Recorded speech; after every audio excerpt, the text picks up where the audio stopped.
Let us learn the classification of bacteriology. I have divided it into cocci and bacilli. Now coming to cocci, it's again further divided into gram positive and gram negative. Gram positive cocci, there are four important examples to be remembered. They are Staphylococcus, Streptococcus, Pneumococcus and Enterococcus, in which all of us know that Staphylococcus is catalase positive and the rest all are catalase negative. And the other important point to remember here is Staphylococcus is oxidase negative. So staph is oxidase negative and catalase positive, whereas rest all like strepto, pneumo and entero are catalase negative. Then coming to gram negative cocci, there are only two examples, meningococcus and gonococcus. In both of these, the common thing is they are both catalase and oxidase positive, whereas the difference between meningococcus and gonococci comes whether if it is capsulated or not capsulated. Meningococcus is capsulated, whereas gonococcus is non-capsulated. So this is the difference between meningo and gonococci. Then coming to bacilli. Bacilli are also again divided into gram positive, gram negative. Gram positive, the mnemonic is McDonald. So it goes like this: M is mycobacteria, A is anthrax, Bacillus anthracis, and along with that remember Bacillus cereus also. So mycobacteria, anthracis, cereus, C for clostridium, D is diphtheria, NO together is nocardia, A is actinomyces and L is listeria. So these are the examples of gram positive bacilli. Usually gram positive organisms produce exotoxins. The exception here is listeria, which produces endotoxin. So this is an important question which I have highlighted in the orange. Listeria produces endotoxin. Similarly, gram negative organisms produces endotoxin, but the exception to that is Pseudomonas. Pseudomonas produces exotoxin. So yeah, Pseudomonas produces exotoxin and Listeria produces endotoxin. These two are the exceptions, and remember, exceptions are always having higher chance of being asked as questions. So now coming to gram negative bacilli.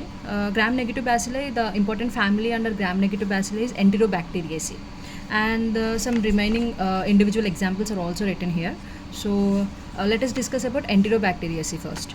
So Enterobacteriaceae as a family is catalase positive and oxidase negative, but there is an exception here, that is Shigella dysentery type 1 is catalase negative, rest all are catalase positive. So now the examples of Enterobacteriaceae are E. coli, Klebsiella, Salmonella, Shigella, Proteus, Yersinia and Citrobacter. Here these Imvic reaction is to be remembered.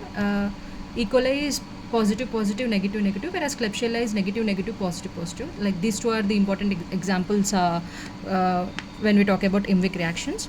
And the other mnemonic I have written here is Sky is non-motile. Like remember it as Sky. So Shigella, Klebsiella and Yersinia, these three organisms are non-motile. Shigella, Klebsiella and Yersinia are non-motile. Rest all are motile in Enterobacteriaceae.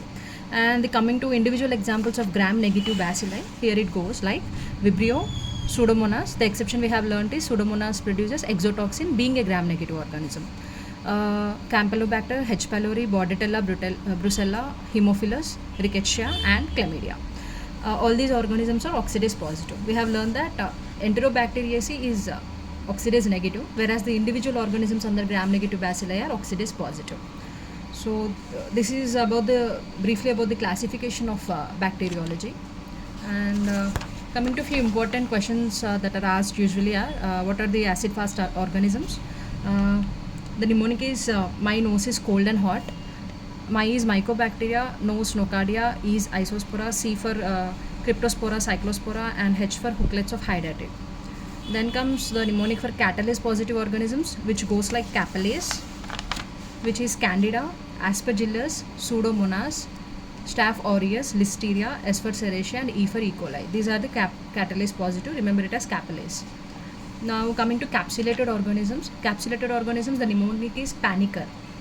So we all know that book, right? Panicker. So that is the mnemonic. P is Pneumococcus Pseudomonas. A is anthrax.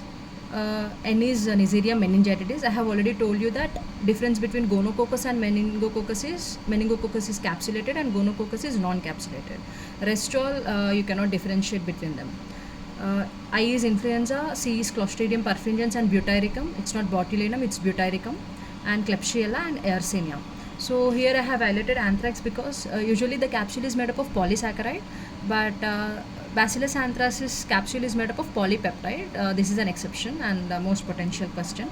So Bacillus anthracis is made up of polypeptide capsule, and here I have drawn few like two diagrams which shows fertile and inverted fertile appearance. So usually if the organism is anaerobic, it grows towards the bottom side where there is no air. So here the growth is more and here it is less. So it gives the appearance of fertile. If the organism is aerobic, it grows more towards the air side. So upside will be more grown and the bottom side will be tapered. So that gives the appearance of inverted fertile. So the example of fertile is anaerobic, that is Clostridium, whereas inverted fertile is aerobes, that is Anthracis, Mycobacteria, Nocardia and Pseudomonas.